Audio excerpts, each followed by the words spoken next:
Casino Royale est certainement un des meilleurs James Bond de la décennie, si ce n'est le meilleur depuis le début des années 2000. Après un James Bond gadgetisé incarné par l'élégant Pierce Brosnan, le réalisateur Martin Campbell va proposer en 2006 une réécriture totale de l'agent 007 au travers une origin story, Casino Royale, première aventure de l'espion anglais publiée par Ian Fleming en 1953. Avec Casino Royale donc, le cinéaste livre un James Bond beaucoup plus brutal,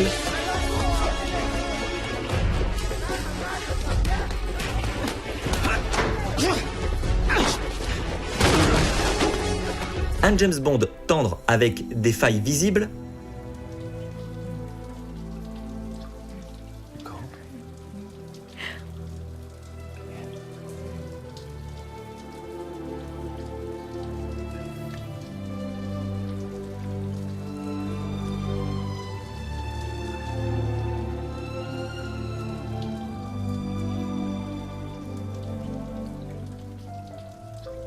et un aspect plus psychologique du personnage, pas déplaisant. D'après votre costume, vous êtes allé à Oxford ou l'équivalent. Et vous croyez que les êtres humains portent ce genre de choses. Et vous le faites avec un tel dédain. Je dirais que vous venez d'un milieu modeste et que vos camarades ne vous l'ont jamais pardonné. Vous devez donc vos études aux bonnes grâces d'une personne étrangère.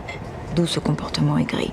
Et comme vous avez tout de suite pensé que j'avais perdu mes parents, je dirais que c'est vous, l'orphelin.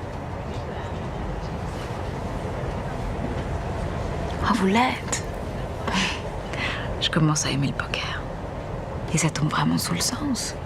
Le MI6 recrute des hommes mal dans leur peau, qui ne voient pas d'objection à sacrifier les autres afin de protéger le pays et la reine. Vous savez, comme des ex des services spéciaux, au sourire facile et aux montres hors de prix. Rolex? Omega. Magnifique. Comme je viens de vous rencontrer, je n'irai pas jusqu'à vous traiter de salaud au cœur de pierre. Non, bien entendu. Mais je peux imaginer sans peine que les femmes représentent plus pour vous des plaisirs à la chaîne que des objets de conquête.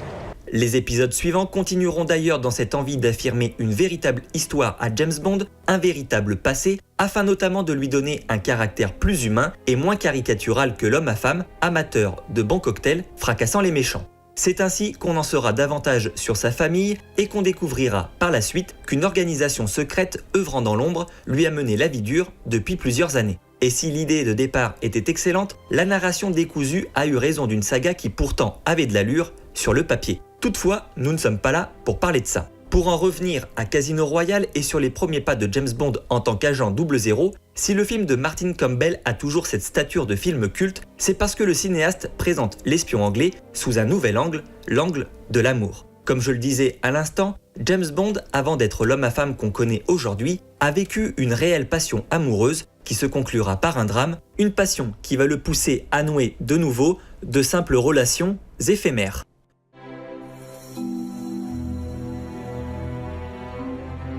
Je vous présente Vesper Lynd, la cause de tous les malheurs. Pour cette nouvelle vidéo d'une scène un symbole, on va analyser ensemble la séquence où James Bond va perdre l'amour de sa vie. La scène débute avec un travelling ne dévoilant qu'un décor chaotique afin de mieux appréhender la difficulté pour James de sortir Vesper de cet enfer aquatique. D'ailleurs, lorsque James sort de l'eau, Vesper à son bras, la caméra se fiche pendant de longues secondes pour que le spectateur puisse prendre conscience de la partition dramatique qui est en train de se jouer sous leurs yeux. S'ensuit une séquence de massage cardiaque, filmée d'abord en gros plan, puis, pour diversifier une scène aussi banale que celle-ci, Martin Campbell fait le choix de revenir sur un plan plus éloigné, en ondulant ensuite sa caméra tel un serpent, tandis que James tente de ranimer Vesper. Un choix artistique qui n'est pas qu'une simple mise en scène originale, mais aussi pour mettre en avant la détresse de James à ce moment précis, alors que le public sait pertinemment qu'elle est déjà morte. Une tension dramaturgique suspendue dans ce laps de temps où la caméra se rapproche d'eux, petit à petit, poignant. La caméra se fige une seconde fois au plus près des personnages, alors que James lui offre un ultime baiser, un baiser qui n'est pas celui d'un conte de fées, mais ressemble, cela dit, à la vaine tentative d'un prince charmant, un baiser qui finit par être un baiser de désarroi. S'ensuit un plan américain sur Bond, James haletant, tandis qu'il regarde le corps de Vesper, inanimé. À cette vision, il comprend que son histoire d'amour est terminée.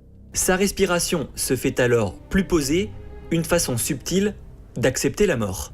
Moment de recueillement, la caméra s'éloigne, laissant les deux protagonistes dans une intimité déchirante au sein d'un décor post-apocalyptique à laquelle nous n'osons pas interférer.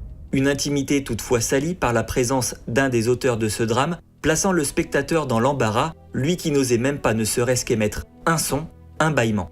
La caméra revient sur James et Vesper, néanmoins en retrait, toujours avec cette manière pudique et respectueuse de laisser les protagonistes se dire adieu avant un cut brutal pour montrer la transition entre l'ancien James et le nouveau James, passant d'un être capable de ressentir des émotions pures à un être froid, distant et impitoyable.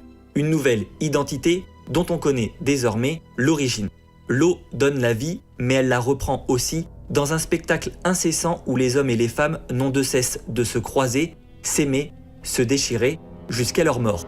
Une séquence qui restera une des plus belles de la filmographie de Martin Campbell par sa maîtrise, le respect de l'intime, sa photographie et sa musique qui embellit la mélodie dramatique par un ton à la fois lourd avec ses notes graves et plus classique avec des notes au piano et au violon, deux instruments à la symphonie romantique et poétique.